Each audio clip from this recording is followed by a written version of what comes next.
All right, square root of 13. And we're using Pythagoras' theorem to do this. So what we're looking for is two numbers that either add up to give 13 or subtract to give 13. Okay, and the two numbers have to be perfect squares in order for this trick to work.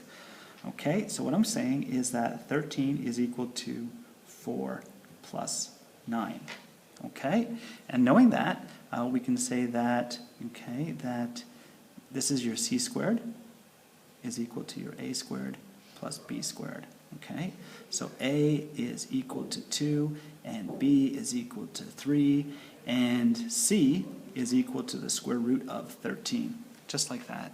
Now we're going to make a right angle triangle, okay, where the hypotenuse is root 13. And when the hypotenuse is your square root, it's easier just to make your right angle triangle look something like this, right?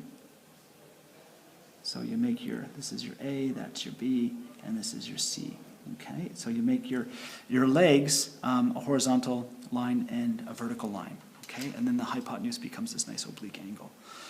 Right, so my B is going to be 3, so I'm going to make a line that's 3 steps long. Okay, and I'm just going to start at 0. And if I was just going like up by 1, 2, 3, it would be too small to work with, so I'm just going to, let's just double that for fun. Okay, so that's going to be my 1, my 2, my 3. I'm going to go all the way up to 4 because we know that we're going to be surpassing, we're going to get the square root of 13, which has got to be more than 3, and it's got to be less than 4 because like 3 squared is 9, which is less than the square root of 13. Which is less than 13, and 4 squared is 16, which is more than 13, so we know the square root of 13 has to be between 3 and 4. Okay, so I'm going to go all the way up to 4. Okay, so this is my 0, 1, 2, 3, 4. So I'm making the base of my right angle triangle being 3. Okay, and so I'm going to make a right angle here. I've lost my set square, so I'm just using the edge of a sheet of paper, just like that. Okay.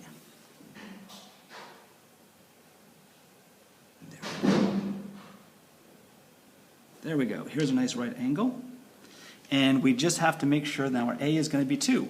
Okay, so I'm just going to go up to 2. Okay, there's the 1. And here's 2. Okay, so here's your right angle triangle. So this length must be the square root of 13. Okay, now we're going to use our compass to rotate this root 13 so it's on our number line. Okay, just like that. Okay, now the square root of 13, using our handy dandy calculator, 13 is approximately 3.6055. Let's see if this comes close. Okay, so this is going to be 3.5, 3.6, 3.7, 3.8, 3.9, and 4. Okay, so there we are. So we're at 3.605. Very, just a little smidgen over 3.6, which is exactly where we have it.